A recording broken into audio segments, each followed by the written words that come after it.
When the grid went down in Texas, guess who lasted longer?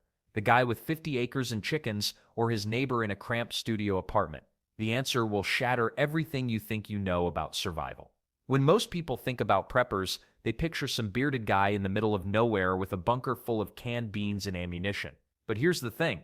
The fastest growing group of preppers actually lives in tiny apartments, cramped condos, and studio units across major cities. These aren't your typical doomsday enthusiasts. They're regular folks who figured out something clever about urban survival. Apartment preppers focus on one simple truth.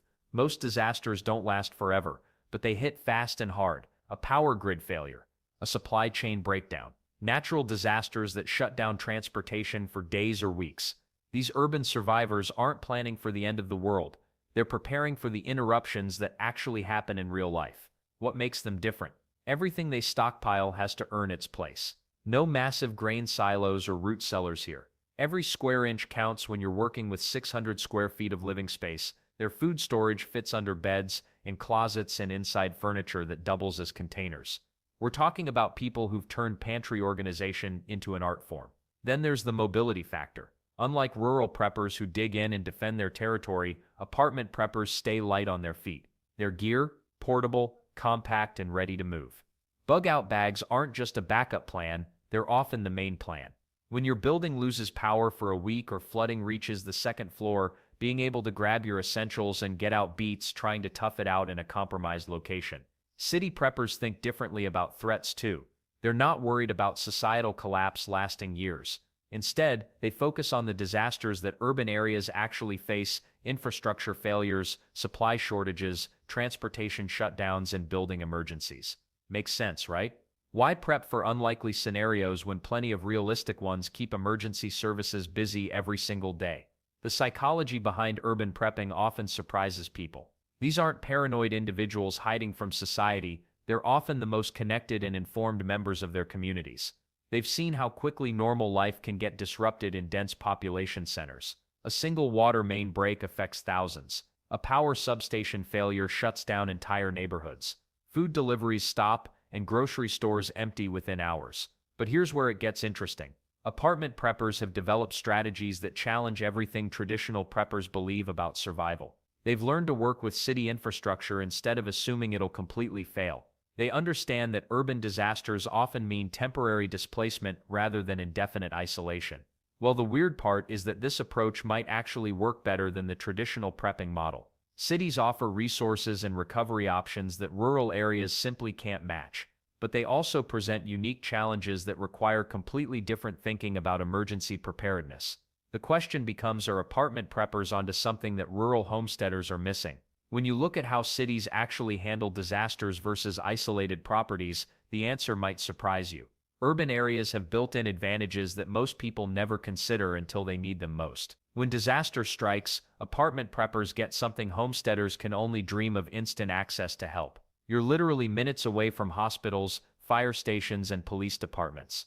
While rural folks might wait an hour for an ambulance, city dwellers hear sirens within minutes. That's not just convenience, it's survival. Cities bounce back faster than a rubber ball. Infrastructure in urban areas gets rebuilt quickly because there's money and political pressure behind it. Hurricane hits, the city's power grid comes back online while rural areas stay dark for weeks. Makes sense, right?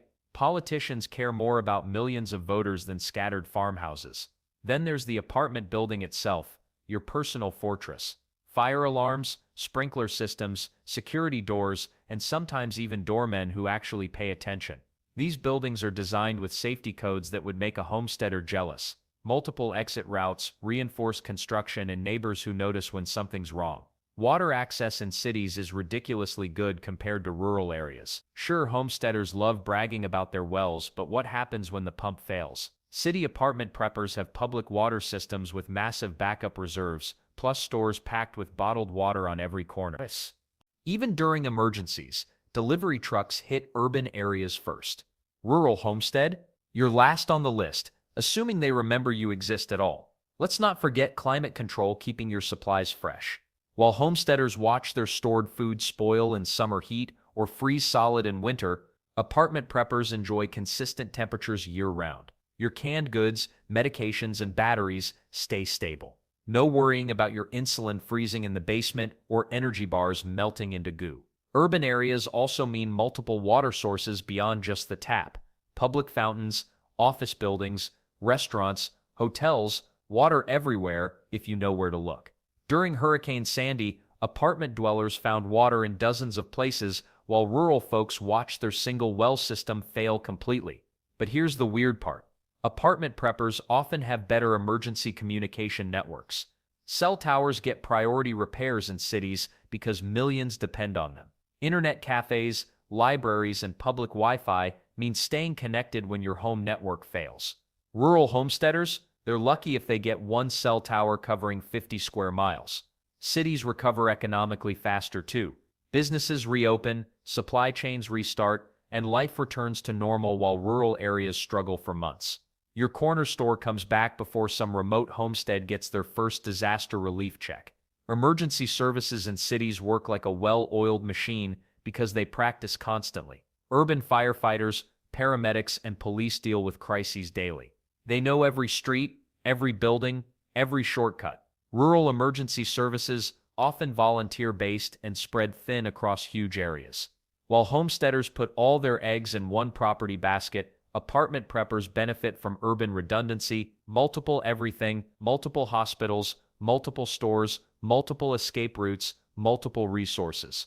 When one thing fails, 5 others pick up the slack.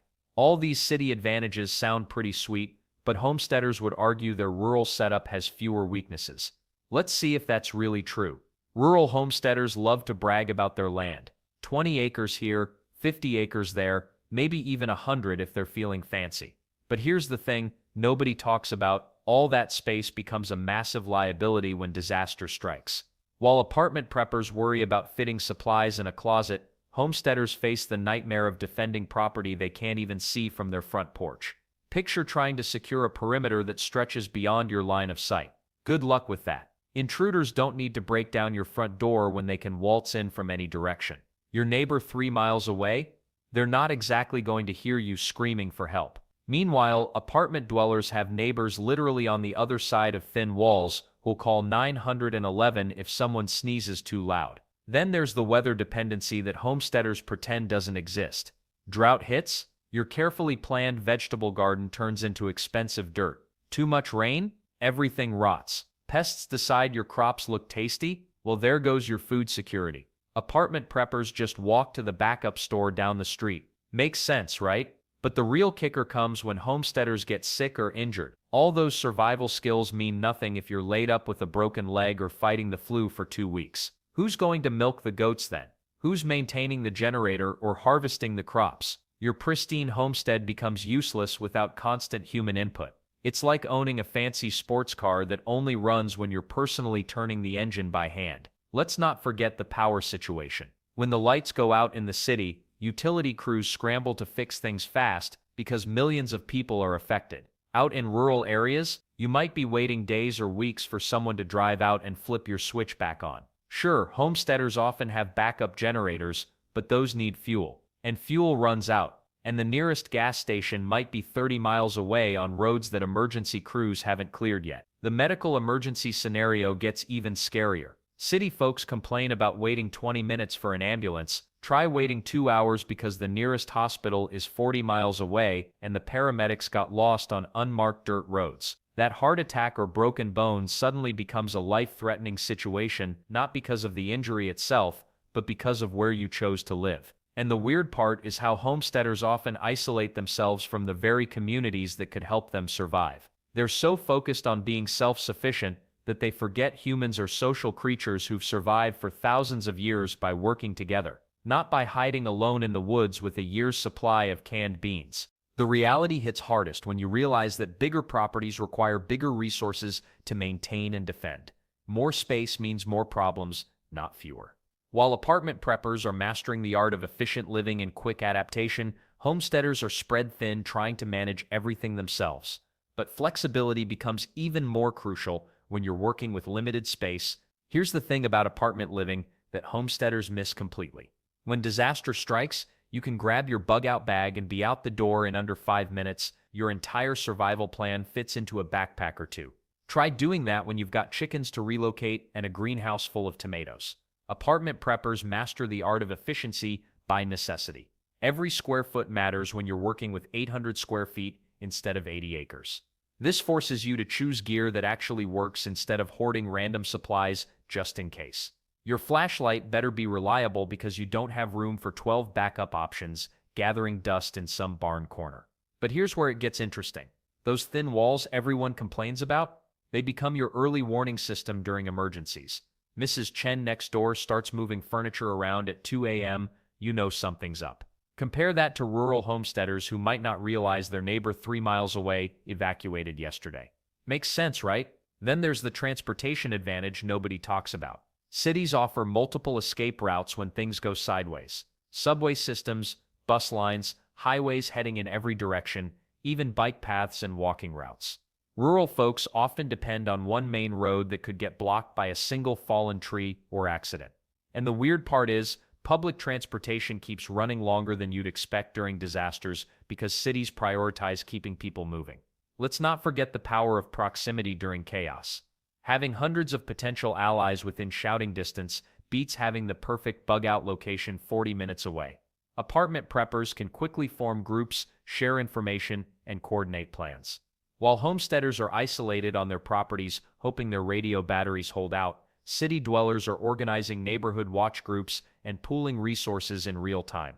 Well, there's also the backup plan factor. Smart apartment preppers don't just prep their current location. They identify multiple safe zones, friends' places, public shelters, and evacuation routes. Their flexibility comes from having options, not from being tied to one piece of land they've invested everything into. When Plan A fails, they smoothly shift to Plan B without losing sleep over abandoning their chicken coop. Storage limitations actually work in their favor too. You can't stockpile junk when every closet counts. This means apartment preppers focus on multi-purpose gear and high-quality basics rather than accumulating random survival gadgets. A good knife, reliable water filter, and compact first aid kit beat a garage full of expired MREs and broken equipment. Urban environments also provide constant practice for adaptation skills. Navigating subway delays, dealing with crowd dynamics, finding alternate routes during construction, these daily challenges build the mental flexibility that matters most when real emergencies hit. Rural homesteaders might know their land perfectly, but how quickly can they adjust when forced to operate somewhere completely unfamiliar? But mobility and flexibility only matter if you understand what you're actually preparing for. The real question becomes whether these advantages translate into better survival outcomes when disasters actually happen. When Hurricane Katrina hit New Orleans, guess who got rescued first? City folks, not the guy with 40 acres and a mule 20 miles out. The Coast Guard helicopters didn't waste time flying over rural farmland looking for isolated homesteaders. They headed straight for the urban centers where they could save the most people in the shortest time. This pattern repeats itself disaster after disaster. Urban areas become priority zones for emergency responders, relief supplies, and medical attention. Makes sense, right? You can help thousands of apartment dwellers in the time it takes to reach one remote homestead. But here's where it gets interesting. During the Texas freeze of 2021, rural areas lost power for weeks while cities got juice back within days. Why? Simple math. Fixing one urban power station restores electricity to thousands of apartments. Repairing scattered rural lines serves maybe dozens of homes. Emergency crews know basic economics. The weird part is how apartment preppers accidentally optimize for real survival scenarios. Their compact gear works perfectly for the actual disasters they face. No apartment prepper wastes space storing seeds for crops they'll never plant. Instead, they've got water purification tablets, portable batteries, and ready-to-eat meals that actually make sense when the lights go out for 3 days. Then there's the recovery factor that homesteader blogs never mention. Cities bounce back faster because of population density. Grocery stores reopen quickly when thousands of customers wait nearby. Gas stations prioritize urban locations. Internet and phone service gets restored first where the most people need it. Your apartment might lose power, but civilization doesn't disappear around you. Let's not forget the psychological advantage either. During COVID lockdowns, apartment dwellers could still see neighbors, hear sirens, watch delivery trucks roll by. They knew the world was still functioning. Rural homesteaders, some went weeks without seeing another human face. Isolation sounds romantic until you're wondering if society collapsed while you were milking goats. Well, here's a stat that might surprise you. FEMA data shows urban residents have higher survival rates during the first 30 days of major disasters. Not after 6 months when homesteaders might have fresh vegetables growing, during those critical first weeks when most people actually die. And the weird thing about adaptability, apartment preppers practice it daily. They solve space problems, work around noise restrictions, deal with difficult neighbors, navigate public transport during rush hour chaos. Homesteaders practice growing tomatoes. Which skill set helps more when your world suddenly goes sideways? The real kicker comes during evacuation scenarios. Apartment preppers grab their bug-out bag and walk to the nearest highway. Boom, they're mobile. Homesteaders stare at their chicken coops and vegetable gardens, trying to decide what to abandon. Many don't leave at all, even when staying means dying. Most survival fantasies ignore basic human psychology too. People freeze up during actual emergencies. The apartment prepper who practices quick decisions daily handles crisis better than someone whose biggest challenge involves weeding. Reality check? Apartment prepping wins because it matches how disasters actually unfold. Fast, chaotic, and temporary. Perfect for people who think quick and pack light.